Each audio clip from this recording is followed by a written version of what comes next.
Morning student. Class 6 subject Hindi grammar lesson 7। Today topic है लिंग। आज अपन लिंग के बारे में पढ़ेंगे। सबसे पहले आता है लिंग किसे कहते हैं। शब्द के जिस रूप से किसी व्यक्ति, वस्तु या प्राणी के स्त्री या पुरुषवाचक होने का बोध होता है उसे लिंग कहते हैं। मतलब शब्द के जिस रूप से किसी व्यक्ति, वस्तु या प्राणी के स्त्री या पुरुषवाचक होने का बोध होता है उसे लिंग कहते हैं। जैसे एग्जाम्पल है राम, सीता, लड़का, लड़की, राजा, रानी आदि। ओके, मतलब शब्द के जिस रूप से, शब्द मान लो कोई सा भी ले लो, जैसे राम शब्द है तो राम से किसका बोध हो रहा है? पुरुष जाति का बोध हो रहा है या स्त्री जाति का?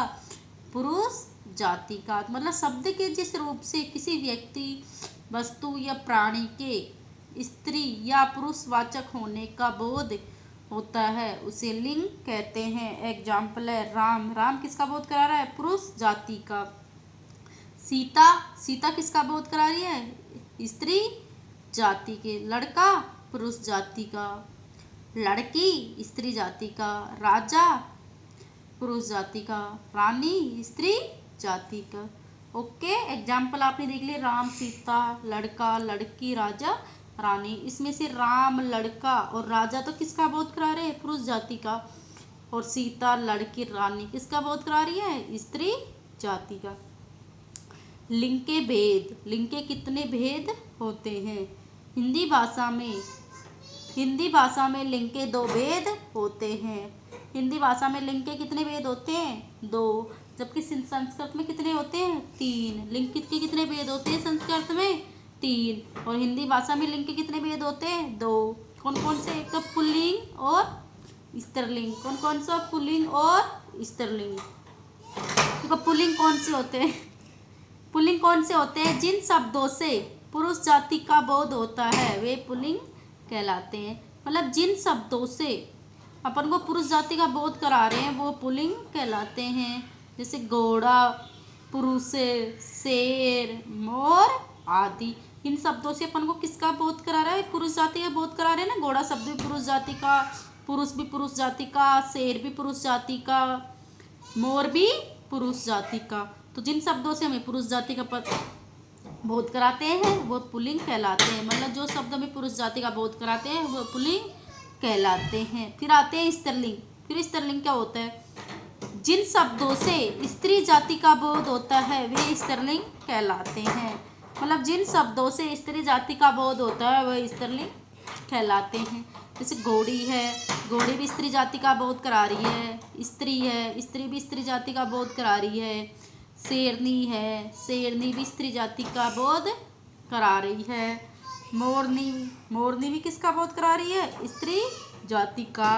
लड़की, लड़की भी किसका बोध करा रही है? स्त्री जाति के।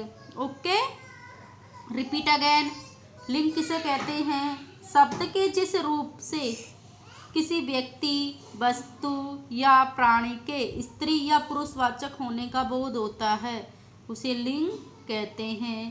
राम, सीता, लड़का, लड़की, राजा, रानी आदि। ओके, लिंग के भेद। हिंदी भाषा में लिंग के 2 भेद होते हैं, पुल्लिंग और स्त्रीलिंग। कौन कौन से? पुल्लिंग और स्त्रीलिंग।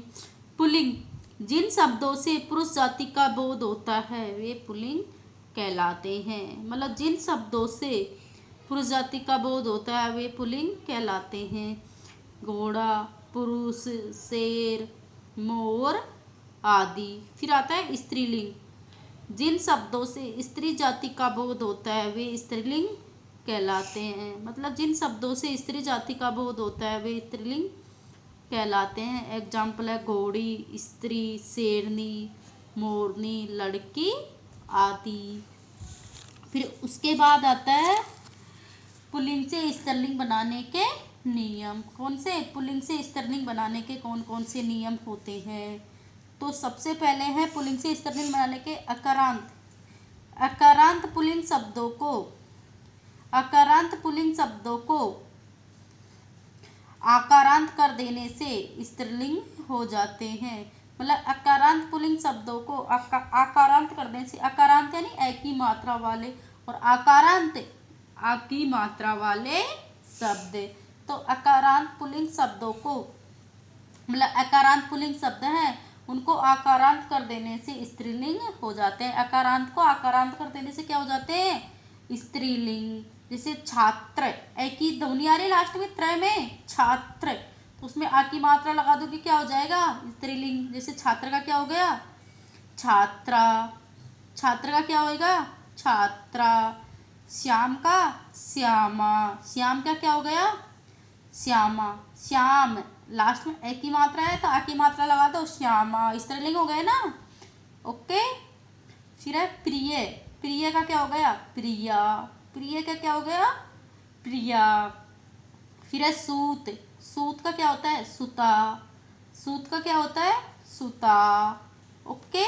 फिर आता है सेकंड नियम, अकारांत एवं अकारांत। अकारांत का मतलब ई की मात्रा वाले, सॉरी, अकारांत का मतलब एक की मात्रा वाले एवं आकारांत आ की मात्रा वाले शब्दों को इकारांत कर देने से, मतलब एक की और आ की मात्रा वाले शब्दों को क्या कर दो? इकारांत, ई की मात्रा वाले, तो वो क्या हो जाएंगे? स्त्रीलिंग। वो क्या हो जाएंगे?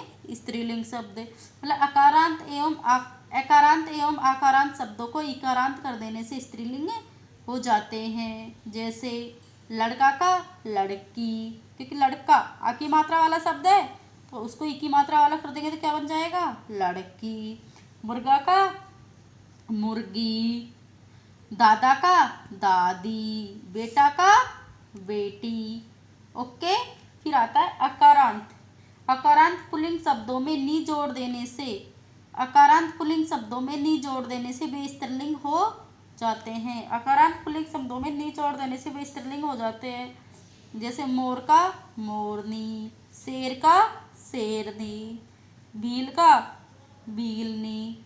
जाट का जाटनी। क्या होएगा? मोर का क्या हो जाएगा? मोरनी। जैसे अकारांत वाले शब्द है ना, मोर भी अकारांत वाला है, रे एक ही मात्रा हो रही है, उसमें नी जोड़ दिया तो क्या हो रहा है? स्त्रीलिंग। मोर का मोरनी। शेर का शेरनी। भील का भीलनी। जाट का जाटनी। ओके। फिर आता है जाति बोधक पुल्लिंग शब्दों के अंतिम स्वर का लोप करके इन लगा देने से स्त्रीलिंग होते हैं। जो जाति बोधक होते हैं, जाति बताते हैं, उन शब्दों के अंतिम स्वर, जैसे माली है, माली का अंतिम स्वर क्या है? ई। माली का अंतिम स्वर क्या है? ई। तो ई का लोप करके क्या लगा दो? इन। क्या लगा दो? इन। माली में क्या आ जाएगा? मालिन। माली का क्या बन जाएगा? मालिन। जाति बोधक है ना माली भी, मतलब जाति का बोध कराते हो। फिर आता है कुमार।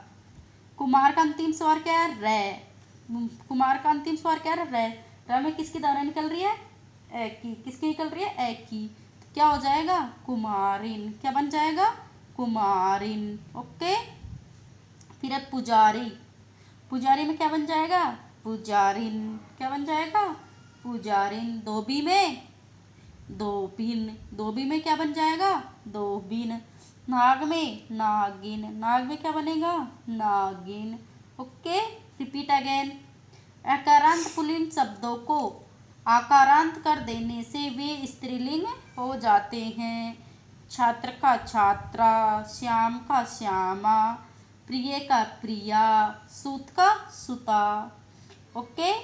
अकारांत एवं आकारांत शब्दों को इकारांत कर देने से वे स्त्रीलिंग हो जाते हैं। लड़का का लड़की। मुर्गा का मुर्गी।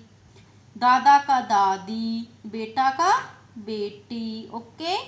फिर आता है अकारांत पुल्लिंग शब्दों में नी जोड़ देने से वे स्त्रीलिंग हो जाते हैं। ओके। मोर का मोरनी। शेर का शेरनी। भील का भीलनी। भील का क्या होता है? भीलनी। जाट का जाटनी। देखो मोर एक ही मात्रा है तो नी जोड़ा तो मोरनी हो गया। शेर में क्या है? रे, आई की दबी निकल रही है तो इसमें नी जोड़ दिया, शेरनी। भील में भी भीलनी। जाट में भी जाटनी। अब जाति बोधक पुल्लिंग शब्दों के अंतिम स्वर का लोप करके इन लगा देने से वे स्त्रीलिंग हो जाते हैं। मालिका, मालिन, पुजारिका, पुजारिन, नाग का, नागिन, कुमार का, कुमारिन, धोबिका, धोबिन। ओके, आपको इसको फिर नोटबुक में राइट करना है और लर्न करना है। Thank you.